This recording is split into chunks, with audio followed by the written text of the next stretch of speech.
ಎಲ್ಲರಿಗೂ ನಮಸ್ಕಾರ. ಇಂದಿನ ಕಥಾ ಸಂಚಿಕೆಯಲ್ಲಿ ನಾವು ರಾಮಾಯಣದಲ್ಲಿ ಬರುವ ಕೈಕೇಯಿಯ ಸೇವಕಿ ಮಂಥರೆಯ ಬಗ್ಗೆ ತಿಳಿದುಕೊಳ್ಳೋಣ. ಮಂಥರೆ ರಾಮಾಯಣದ ಒಂದು ವಿಶೇಷ ಪಾತ್ರ.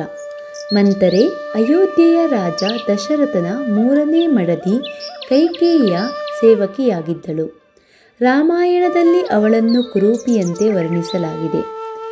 ಅವಿವಾಹಿತೆಯಾದ ಅವಳು ಕೈಕೇಯಿಯ ನಂಬುಗಸ್ತ ಸೇವಕಿ, ಸಖಿ.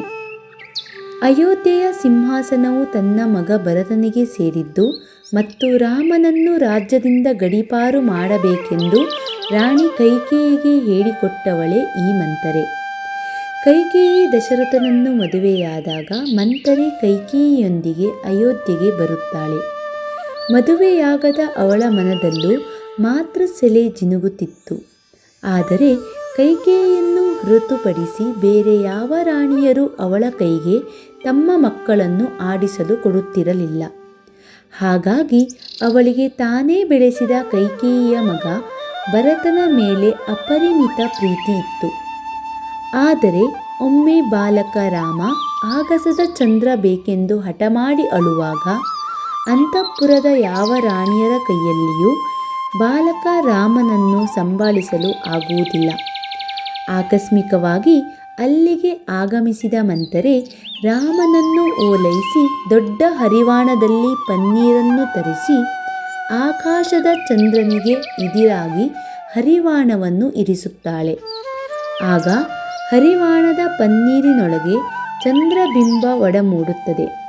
ಆಗ ಮಂಥರೆ ರಾಮನನ್ನು ಕರೆದು, ನಿನ್ನ ಚಂದ್ರನನ್ನು ಭೂಮಿಗೆ ತಂದಿದ್ದೇನೆ, ಆಟ ಆಡಿಕೋ ಹೋಗು ಎಂದಾಗ ಬಾಲರಾಮ ಅಳು ನಿಲ್ಲಿಸಿ ಕಿಲಕಿಲ ನಗುತ್ತಾನೆ. ಕೈಕೇಯಿಯ ಕುಟುಂಬದ ಸೇವಕಿಯಾಗಿ ಮಂಥರೆ ಹುಟ್ಟಿದಾಗಿನಿಂದಲೂ ಅವಳೊಂದಿಗೆ ವಾಸಿಸುತ್ತಿದ್ದಳು. ರಾಜ ದಶರಥನು ತನ್ನ ಹಿರಿಯ ಮಗ ರಾಮನಿಗೆ ಪಟ್ಟಾಭಿಷೇಕ ಮಾಡಲು ಯೋಜಿಸುತ್ತಿದ್ದಾಗ ಈ ವಿಷಯವನ್ನು ಕೈಕೇಯಿಗೆ ಮಂಥರೆ ತಿಳಿಸುತ್ತಾಳೆ. ಕೈಕೇಯಿ ಆರಂಭದಲ್ಲಿ ಸಂತೋಷ ಪಡುತ್ತಾಳೆ ಮತ್ತು ಮಂಥರೆಗೆ ಮುತ್ತಿನ ಹಾರವನ್ನು ಉಡುಗೊರೆಯಾಗಿ ಕೊಡುತ್ತಾಳೆ. ಆದರೆ ಮಂಥರೆ ಕೈಕೇಯಿಯ ಮನಸ್ಸು ಕೆಡಿಸಿ ಅಯೋಧ್ಯೆಯ ಸಿಂಹಾಸನಕ್ಕೆ ರಾಮನ ಬದಲು ಕೈಕೇಯಿಯ ಮಗನಾದ ಭರತನೇ ಪಟ್ಟವೇರುವಂತೆ ದಶರಥನನ್ನು ಒತ್ತಾಯಿಸಲು ಪ್ರೇರೇಪಿಸುತ್ತಾಳೆ. ಹಿಂದೊಮ್ಮೆ ಯುದ್ಧದಲ್ಲಿ ತನ್ನ ಜೀವವನ್ನು ಉಳಿಸಿದಾಗ ದಶರಥ ಕೈಕೇಯಿಗೆ 2 ವರಗಳನ್ನು ನೀಡುವುದಾಗಿ ಹೇಳುತ್ತಾನೆ. ಆದರೆ ಕೈಕೇಯಿ ಈ ವರಗಳನ್ನು ಸಮಯ ಬಂದಾಗ ಕೇಳುವುದಾಗಿ ಹೇಳಿರುತ್ತಾಳೆ.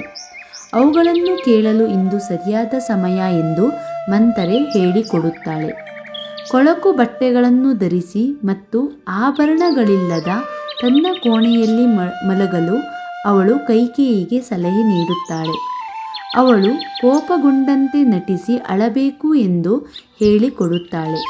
ದಶರಥ ಅವಳನ್ನು ಸಮಾಧಾನಪಡಿಸಲು ಬಂದಾಗ ಅವಳು ತಕ್ಷಣ ವರಗಳನ್ನು ಕೇಳಬೇಕು ಎಂದು ಸೂಚಿಸುತ್ತಾಳೆ. ಮೊದಲನೆಯ ವರವೇನೆಂದರೆ ಭರತನನ್ನು ರಾಜನನ್ನಾಗಿ ಮಾಡುವುದು. 2ನೇ ವರವೇನೆಂದರೆ ರಾಮನನ್ನು 14 ವರ್ಷಗಳ ಕಾಲ ವನವಾಸಕ್ಕಾಗಿ ಕಾಡಿಗೆ ಕಳಿಸಬೇಕು. 14 ವರ್ಷಗಳ ಬಹಿಷ್ಕಾರವು ಭರತನಿಗೆ ಸಾಮ್ರಾಜ್ಯದಲ್ಲಿ ತನ್ನ ಸ್ಥಾನವನ್ನು ಪಡೆಯಲು ಮತ್ತು ಜನರ ಹೃದಯಗಳಲ್ಲಿ ಭದ್ರಸ್ಥಾನವನ್ನು ಪಡೆಯಲು ಸಾಕಾಗುತ್ತದೆ ಎಂದು ಮಂಥರೆ ಲೆಕ್ಕ ಹಾಕಿರುತ್ತಾಳೆ. ನಂತರ ಮಂಥರೆ ಏನಾದಳು ಅನ್ನುವ ಬಗ್ಗೆ ರಾಮಾಯಣದಲ್ಲಿ ಎಲ್ಲೂ ಉಲ್ಲೇಖ ಇಲ್ಲ. ಇದೇ ರೀತಿ ದೈನಂದಿನ ಕಥೆಗಳಿಗಾಗಿ ನಮ್ಮ ಚಾನಲನ್ನು ಲೈಕ್ ಮಾಡಿ, ಶೇರ್ ಮಾಡಿ ಮತ್ತು ಸಬ್ಸ್ಕ್ರೈಬ್ ಮಾಡಿ. ಎಲ್ಲರಿಗೂ ಧನ್ಯವಾದಗಳು.